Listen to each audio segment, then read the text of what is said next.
ભરૂચના થામ ગામ નજીક ડમ્પર અને બાઇક વચ્ચે સર્જાયેલ અકસ્માતમાં એકનું કરુણ મોત નીપજ્યું।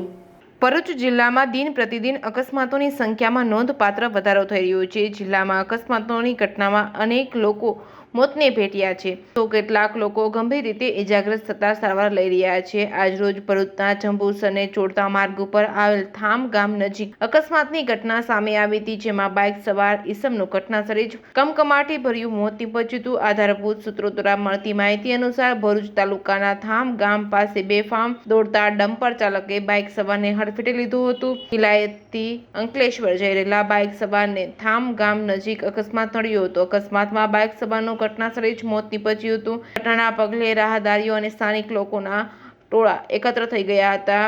મૃતદેહને ભરૂચ સિવિલ હોસ્પિટલ ખાતે પીએમ અર્થે ખસેડવામાં આવ્યો હતો। આ ઘટનાના પગલે હળવો ટ્રાફિક જામ સર્જાયો હતો। Reporting by Ketan Mehta, Bharuch.